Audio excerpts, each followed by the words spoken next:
ओम सभी मित्रों को सादर नमस्ते जी। मैं प्रशांत शर्मा आपके समक्ष आज फिर कुछ एक दार्शनिक विचार यानी कि दर्शन जो अपने अंदर क्या कार्य करता है, हमारी फिलॉसफी क्या है, हमारा मस्तिष्क जिसका विरोध करता है उसका वास्तव में विरोध करता है या नहीं, या कर रहे हैं हम या नहीं, इस विषय में थोड़ी सी बात करना चाहूँगा। तो हम सभी लोग चाहते हैं कि भ्रष्टाचार मुक्त भारत हो और सत्य सनातन धर्म की फिर से स्थापना हो, भारत में ही नहीं संपूर्ण विश्व में होनी चाहिए। और कोई हमसे झूठ न बोले, सर्वे भवन्तु सुखिनः वसुधैव कुटुम्बकम आदि आदि पता नहीं क्या क्या।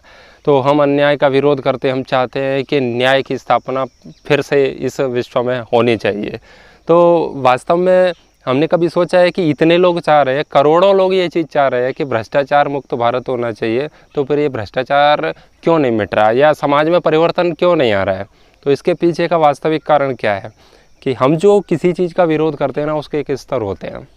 एक होता है हम यहाँ से विरोध कर रहे हैं, यानी कि वाणी से, गले से विरोध कर रहे हैं, अंदर से नहीं कर रहे। एक होता है अंदर से आवाज़ तो आ रही, किंतु सबसे अंदर की जो परत है, यानी कि हम जो ऊपर ही सतह पर विरोध करते हैं, हम अंदर से जो आंतरिक जिसे मांग कहते हैं, वो अभी परिवर्तन की आंतरिक मांग हमारे मन में अभी बनी ही नहीं है। तो आप कहेंगे ऐसा क्यों? क्योंकि लोग विरोध तो बहुत करते हैं। तो इसका आप एक सीधे से मैं आपको 2-4 उदाहरण देता हूँ, आप उससे समझ सकते हैं। आपके गांव में कोई भैंस या गाय वाला व्यक्ति दूध किसी को बेचता है, तो उसमें अगर वो जल मिश्रित कर देता है, उसको जल मिला देता है उसमें, तो हम कहते हैं कि देखो ये दूध में जल मिलाता है, तो बेकार आदमी, उसको घृणा की दृष्टि से देखते हैं। लेकिन वही व्यक्ति जब चलते चलते एक दिन बड़ी कंपनी का मालिक बन जाए और जल की जगह पे वो उसमें विष मिलाए, यानी कि जल मिलाने से तो आपको केवल आर्थिक हानि थी, वहाँ स्वास्थ्य की भी हानि होती है।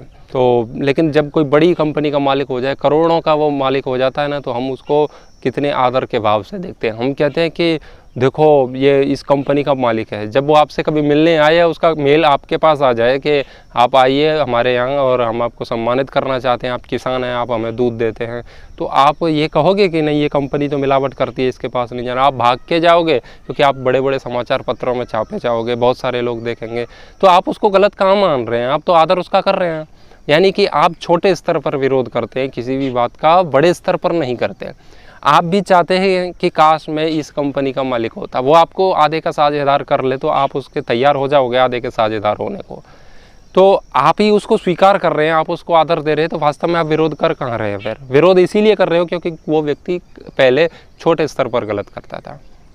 आप अपने घर में या आसपास हम जहाँ भी होते हैं, तो हमारी बहन बेटियाँ कुछ गलत ना करें, और किसी की कुछ गलत करती है तो हम बहुत सारे प्रत्यारोप उस पर करते हैं, आरोप लगाते हैं, वैश्या है, चरित्रहीन है, ऐसी है, वैसी है, कुलनाशिनी है, बहुत सारी चीज़ें।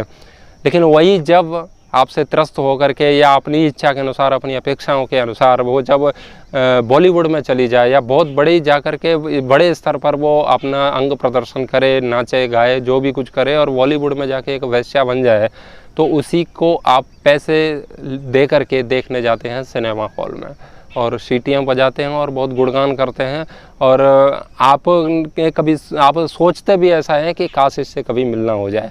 आप गांव की किसी छोटी सी किसी भी व्यक्ति, कोई छोटी सी कोई भी स्त्री हो सकती है जिसका विरोध कर सकते हैं, करना चाहिए, गलत तो गलत है, किंतु आप वहां जाकर के सम्मान का भाव हो जाता है। तो जो छोटी है ना, उसको पता है कि ये मैं छोटी हूँ इसीलिए विरोध हो रहा है, जब हम बड़े हो जाएंगे तो विरोध कोई नहीं करेगा, जैसे कि इनका कोई नहीं कर रहा। जैसे जितने लोग एकता कपूर को गाली दे रहे हो, तो गाली वाली तो नहीं देना चाहिए, लेकिन उसने बहुत गलत किया है, उसका दंड उसे मिलना चाहिए। सेना के विरोध में उसने बोला है, यहाँ तक ठीक है।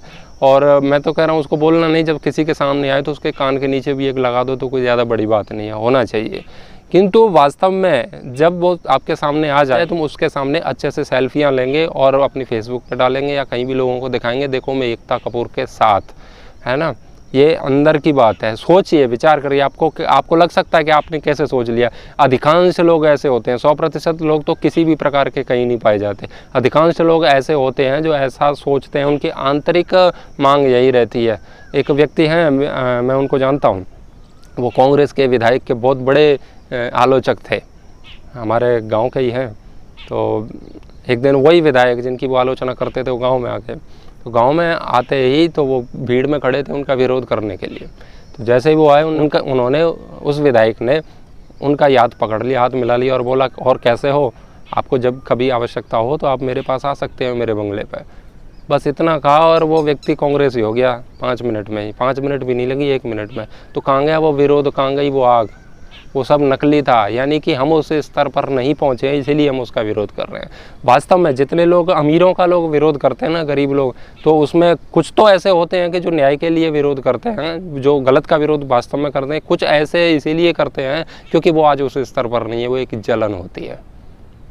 ये एक सत्य है। एक व्यक्ति जब शराब बेचता है ना, गांव में कोई छोटी मोटी दुकान पर शराब बेचता है, तो आप यही कहते हो इतने बुरे दिन आ गए इसके कि ये शराब बेचने लगा है। उसको शराबी, कबाड़ी, कबाबी, पता नहीं आप क्या क्या कहोगे। लेकिन वही व्यक्ति एक शराब की बड़ी कंपनी चलाने लगता है, तो आप उसको आदर का भाव देते हो। आप कहते हो इसके पास इतनी बड़ी बड़ी कंपनियां हैं, इतने पैसे का धनी है ये। आपके दरवाजे पे आकर के वो अपनी किसी दिन BMW कार लगा देना, चलो आपको शहर घुमा के लाता हूँ, तो आप ये नहीं कहोगे कि तुम तो शराब के व्यापारी हो। तुम गर्व महसूस करोगे और लोगों को सीना ठोक के कहोगे कि देखो मैं आज इसके साथ कार में घूमा, तुम्हारी हैसियत नहीं है इसके साथ बैठने की। तो आप उसका सम्मान तो कर रहे हो ना। आप चाहते हो, आप भी वही बन जाना चाहते हो जैसा कि वो है। तो जब आप वही बन जाना चाहते हो जैसा कि वो व्यक्ति है, तो फिर गलत का विरोध कहाँ कर रहे हो? यानी कि तुम उसको स्वीकार कर रहे हो, तुम भी वही चाहते हो। तो जब सब लोग वही बन जाना चाहते हैं तो गलत का विरोध कर कौन रहा है फिर? आंतरिक मांग नहीं है हमारी। 1857 की क्रांति हुई थी, वो सेल्फियाँ लेने के लिए या किसी चीज़ के लिए नहीं हुई थी। वो अंतिम विकल्प बन चुका था, विरोध करना है यानी कि करना है। तो क्रांति तो अभी भी होगी, लेकिन जब अंतिम विकल्प बन जाएगा तब होगा। तो सत्यानाश होने से अच्छा है कि पहले ही हम कुछ कर लें तो अच्छा है। नहीं तो शंखनाद तो होगा लेकिन अंतिम समय में होगा, तो वो पहले हो तो बहुत अच्छी बात है। सपना चौधरी नाम की एक औरत है हरियाणा में, तो आपने किसी की बेटी को सपना कह दिया ना तो लोग चिढ़ जाते हैं। वो मुझसे किसी ने कहा था, तो वो कह रहे थे कि नहीं यहाँ पे सपना, क्योंकि उसको बहुत गलत दृष्टि से देखा जाता है। कहते हैं कि उसने हरियाणा बर्बाद कर दिया, उसमें कहने की कोई बात नहीं। तो जब सब लोग उसका विरोध कर रहे हैं, तो जब उसका हरियाणा में कार्यक्रम होता है तो हज़ारों लाखों लोगों की जो भीड़ इकट्ठी होती है वो कहाँ से आती है? तो कहाँ कर रहे हो तुम विरोध उनका? बस ऊपर से नौटंकी विरोध के नाम की। तुम ही लोग हो जब फिर वीडियो बनाते हो उसकी, तुम ही हो वो फिर वहाँ पे आनंद लेते हो, सीटियाँ बजाते हो, तुम ही उसके ठुमके देखते हो, और फिर घर आते ही सपना चौधरी ने देश का सत्यानाश कर दिया। अरे तुम फिर वहाँ लेने क्या गए थे? तो विरोध सब कर रहे हैं, लेकिन वो उस स्तर पर जब तक आप वहाँ नहीं पहुँच रहे, या आपकी इच्छा नहीं है वहाँ तक पहुँचने की, लेकिन मांग अभी अंतिम विकल्प नहीं बनी। मांग आपकी अंदर से नहीं उठी कि ये गलत है। गलत तो गलत होता है हर परिस्थिति में। आप चाहे छोटे व्यक्ति का भी गलत का विरोध करें आप, या बड़े व्यक्ति के गलत कार्य का विरोध करें। और एक व्यक्ति, जैसे मान लीजिए कोई स्टेशन पर खड़े हैं और स्टेशन और ट्रेन में सबसे ज़्यादा जेब कट पाए जाते हैं, तो वहाँ आपकी जेब काट ली 1000, 2000, 5000, 10,000 की, तो पता चल गया ना, तो आप उसको मारते हो, पुलिस को पकड़ाते हो, और सारे लोग भी उनको मारते हैं। ठीक है, दंड देना चाहिए उसको, वो जेब कट है, वो गलत काम कर रहा है, ठीक है। लेकिन जब वही जेब कट एक दिन नेता बन जाता है, फिर वो तुम्हारी जेब नहीं पूरा गला काटता है, वो हज़ारों करोड़ के घोटाले करता है जैसे कि तुम्हारे नेता कर रहे हैं। ये पहले जेब कट ही थे, इसमें से बहुत सारे, वो आज हज़ारों करोड़ रुपए से जेब काट रहे हैं, किसानों की, गरीबों की, मजदूरों की, इस देश के सभी नागरिकों की। और तुम ही उनके झंडे लेकर के, उनके डंडे लेकर के घूमते फिरते हो। जब तुम उसको जेब कट कह करके मारते थे, वही आज आपके सामने मंच पर खड़ा है और आप उसको सैल्यूट मार रहे हो। जो पुलिस उस चोर को पकड़ने के लिए पीछे पीछे भागती थी, और वो जेब कट भागते भागते एक दिन इतना बड़ा नेता बन गया कि मंच पर पहुंच गया, भारतीय संविधान के प्रति ये शपथ लेता हूँ, वो शपथ ले रहा है वहाँ पर, और वही पुलिस वाले अपनी गाड़ी से उतर के उसको सैल्यूट ठोक रहे हैं। ये देश है हमारा। यानी कि छोटा व्यक्ति करे तो गलत, बड़ा करे तो वो गलत नहीं है। तो गलत की परिभाषा ही हमारी गलत है कि छोटा करे तो गलत, बड़ा करे तो गलत नहीं। हम उसको सम्मान की दृष्टि से देख रहे हैं, हम उसको गलत समझ कहाँ रहे हैं? तो गलत को गलत समझिए। तो बस ऊपर से किसी भी चीज़ को गलत कह देने से क्रांति घटित नहीं होती। उसके लिए गलत के लिए अंदर से आना चाहिए कि ये गलत है, मतलब गलत है, कोई समझौता नहीं, चाहे बड़ा हो या छोटा। बहुत सारे लोग ब्रह्मचारी हैं, बहुत सारी ब्रह्मचारिणियाँ हैं देश में। हम जब कोई चरित्रहीनता का कार्य करते हैं तो हम उस पर बड़े बड़े मीम बना के बहुत कुछ बोलते हैं। बोलना चाहिए, कोई बात नहीं है, गलत तो गलत ही है। किंतु ऐसे बहुत सारे लोग हैं जिनको अभी व्यभिचार करने का अवसर ही नहीं मिला। लड़के हों या लड़की, उनको अभी किसी ने घास नहीं डाली। जब घास नहीं डाली इसीलिए वो ब्रह्मचारी हैं। कैसे भी, कोई कैसे भी। तो उनको किसी ने घास नहीं डाली, इसीलिए वो सोचते हैं चलो अभी ब्रह्मचारी ठीक है, लेकिन जैसे ही उनको अवसर मिलता है वो भी वही हो जाते हैं। तो तुम जब उसको गलत कर रहे थे तो गलत इसीलिए कह रहे थे कि वो जो कर रहे हैं वो तुम्हें करने का अवसर नहीं मिल रहा है। तुम भ्रष्टाचार के विरुद्ध आवाज़ उठा रहे हो, लेकिन तुम जैसे ही वहाँ पहुँचते हो भ्रष्टाचार आप भी करने लगते हो। तो देश में मान लीजिए करोड़ों लोग कह रहे हैं कि भ्रष्टाचार मिटाओ, अभियान चलाओ, भ्रष्टाचार मिटाओ, तो फिर ये भ्रष्टाचार कर कौन रहा है जब सभी लोग चिल्ला रहे हैं? तो सब वही कर रहे हैं, सबको अवसर मिलता है, बस वही करना हम शुरू कर देते हैं। जब तक हमारे पास नहीं है तो हम उसका विरोध ही कर लेते हैं और नहीं तो कुछ। तो हमारे अंदर से मांग उठनी चाहिए। आपने देखा होगा कि व्यक्ति रैलियों में जाता है ना, तो आधे से ज़्यादा तो रैलियों में आनंद लेने जाते हैं। सीएए का विरोध करना हो चाहे सीएए का समर्थन करना हो, तो विरोध करने वाले तो गलत हैं ही, लेकिन समर्थक भी चलो एंजॉय करके आते हैं।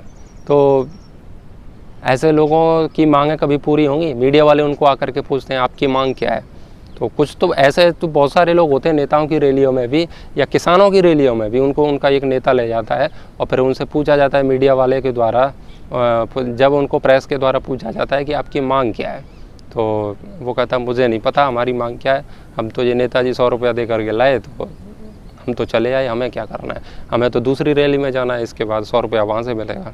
तो अब तुम्हारी मांग ही नहीं है वो अंदर से। तो नेताओं को भी पता है कि तुम लोग स्वयं एंजॉय करने जा रहे हो। निर्भया कांड हुआ था, बलात्कार हुआ था, बहुत गलत हुआ था, उसका विरोध होना चाहिए था, उनको न्याय मिलना चाहिए था। वो बहुत दिनों बाद, लगभग 7 वर्ष बाद उनको न्याय मिला है, उनको सूली पर टांग दिया गया, बहुत अच्छी बात है। लेकिन जितने लोग वहाँ पर युवा जिस समय कैंडल मार्च निकाल रहे थे निर्भया के लिए, न्याय मांगने के लिए, तो न्याय किस लिए, यानी कि बलात्कार हुआ है, यानी कि छेड़छाड़ जो भी कुछ है वो गलत है, वो नहीं होना चाहिए, सरकार इस पर ध्यान दे। और ये हज़ारों लोग वहाँ पर इंडिया गेट पर इकट्ठे हुए थे, वहाँ से उनमें से भी बहुत सारे लोगों ने छेड़छाड़ की, क्योंकि वहाँ पर लड़कियाँ भी थीं और लड़के भी थे। तो बलात्कार के विरोध में कैंडल मार्च लेकर के जा रहे हैं और वहाँ छेड़छाड़ करना शुरू, यानी कि तुम वही कर रहे हो जो बस में उन्होंने किया था। तो तुम चाहते हो कि न्याय हो, अन्याय तो तुम ही कर रहे हो, न्याय मिले कैसे? तो बस हम ऊपर ऊपर से मौज कर रहे हैं।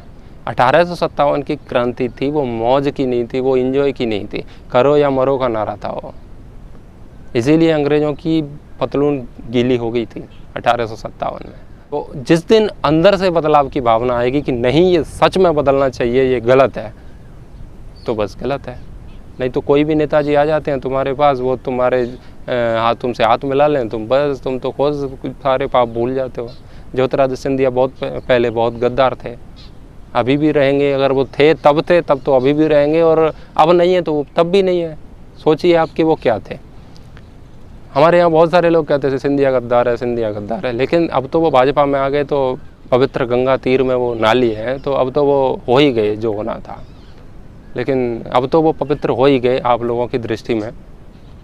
किंतु जब वो भीमराव अंबेडकर स्टेडियम में जब उसका हेलीकॉप्टर उतरता था ना ज्योतिरादित्य सिंधिया का, तो यही लोग जो उसको गद्दार कहते थे, वो लाखों की भीड़ में भूखे प्यासे जाकर के उस स्टेडियम में भेड़ बकरियों की तरह ठसाठस भर जाते थे, एक दर्शन करना है ज्योतिरादित्य सिंधिया का। तो ये लोग गद्दार कह रहे थे, फिर वहाँ क्या लेने जा रहे हो फिर? यानी कि बस वैसे ही नौटंकी है। तो ये नौटंकियों से देश नहीं चलेगा। बस ऊपरी सतह से हम किसी भी परिवर्तन की यदि इच्छा रखते हैं तो कभी नहीं होगा, कभी नहीं होगा। नेताओं को भी पता है कि ये अपने ही चापलूस हैं, बस इनको कुछ पैसा नहीं मिला है इसीलिए ये सब कर रहे हैं। तो विरोध करना है तो अंदर से करो, उसको सिद्धांत बनाओ कि ये गलत है तो गलत है, ये चाहे किसी भी स्तर पर हो। तो आशा है कि आपको मेरी कुछ बातें बुरी भी लगी होंगी, लेकिन कुछ अच्छी भी लगी होंगी। बुरी लगी हो उन पर विचार करना, अच्छी लगी हो उन पर भी विचार करना, लेकिन विचार अवश्य करना, क्योंकि जब तक विचार नहीं करेंगे तब तक कोई भी विचार आपको समझ में नहीं आएगा। तो आप सभी ने मेरी बात को सुना, आप सभी का बहुत बहुत धन्यवाद।